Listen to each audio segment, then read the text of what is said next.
Luisa González va a ganar en primera vuelta. El 20 de agosto el Ecuador tendrá la primera mujer presidenta electa en las urnas y será Luisa González. No habrá segunda vuelta. Ya, pero en ese escenario que haya la segunda vuelta, ¿con quién les gustaría pasar? ¿Otto Sommerhofstad, Fernando Villavicencio o Yacu Pérez Huartambel, que son los que paralelamente siguen a la Revolución Ciudadana? No mal haría yo en pronunciarme en otros candidatos, los cuales no tengo el mejor referente, de los cuales creo que no tienen las credenciales necesarias para estar al frente del Ecuador. Si hablamos del señor Yacu Pérez, recordemos que él presuntamente hizo un negocio, un acuerdo con Guillermo Lasso y no hicieron esta revisión dentro de las actas del Consejo Nacional Electoral para saber quién de verdad había pasado a la segunda vuelta, y quien negocia con el apoyo y el respaldo ciudadano no merece estar en Carondelet. ¿Qué puedo decirte de Otto Sommerhofstad? Otto Sommerhofstad, que no pudo ni siquiera con la pandemia del COVID-19, va a poder ahora llevar adelante el país. Y que en lo que respecta con el legislador Fernando Villavicencio, que constantemente era el denunciólogo de quienes él quería a la carta, pero que siempre protegió a Guillermo Lasso. Fernando Villavicencio se convirtió en el abogado de Guillermo Lasso dentro de estos 2 años del periodo legislativo, y aún eso se profundizó y se evidenció en el proceso de juicio político, porque además él siempre decía que tenía conocimiento de que el presidente Lasso conocía del caso León de Troya, del caso Danubio, el caso Narcogenerales y el caso Papeles de Pandora, y ahora dentro de esta estructura de corrupción en las empresas públicas. Entonces, mal haría el Ecuador en depositarle la confianza a un ciudadano que nunca le ha importado los intereses de la gente, sino solamente saciar sus ambiciones.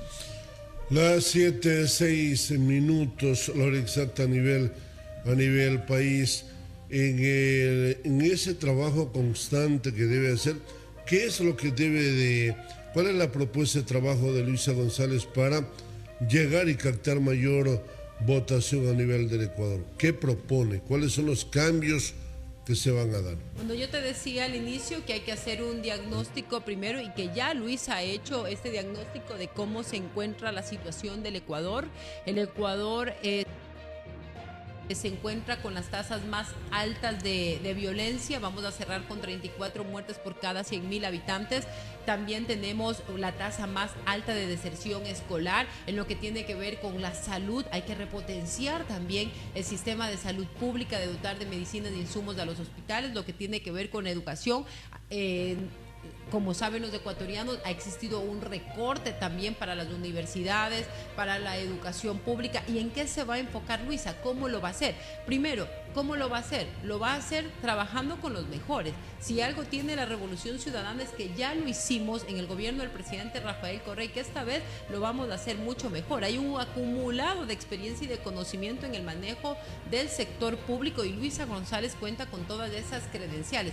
¿Cuál será la forma? Con acciones concretas que la gente pueda sentir y palpar a corto, mediano y a largo plazo. Les cito como ejemplo, primero, evitando la evasión fiscal. ¿Cuánto pierde el Ecuador con la evasión fiscal? Según la CEPAL, en lo que cerró el año, con 7.600 millones de dólares, que podrían ser parte del presupuesto de un año para invertir en salud y en educación, y que sobraría, y que si se evitaría esa evasión fiscal, esos 7.600 millones podrían haber servido para generar 700.000 plazas de empleo. Otro eje fundamental será atacar las causas generadoras. ¿Y cuáles son unas de las causas generadoras? Que la gente no tenga dignidad y oportunidades para salir adelante. Por ello, se trabajará también en el eje de lo social para llegar a los sectores más vulnerables, aquellos a los que los gobiernos de derecha, los gobiernos con medidas neoliberales nunca llegan, porque no les interesa a la gente que vive en pobreza y en extrema pobreza. ¿De qué forma se lo va a hacer? De manera concreta.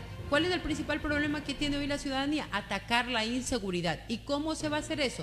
Teniendo un Estado fuerte, con un plan nacional de seguridad, de la mano de la política criminal, trabajando en ejes como la prevención, la inteligencia, la investigación, también haciendo una depuración dentro del sistema de justicia, porque hoy existen jueces y fiscales corruptos que al día siguiente de que son detenidos los antisociales los dejan en libertad, pero también también haciendo una depuración del sistema del aparataje de inteligencia en las instituciones, tanto policiales como de las Fuerzas Armadas, porque allí también se ha inoculado la corrupción, la mafia y el narcotráfico. Serán ejes en los que Luisa va a enfocarse, que va a trabajar, pero también hará una inversión progresiva en materia de educación, porque si algo tenemos claro es que para romper el sistema y para que la gente pueda tener más oportunidades es brindándoles una educación de excelencia académica.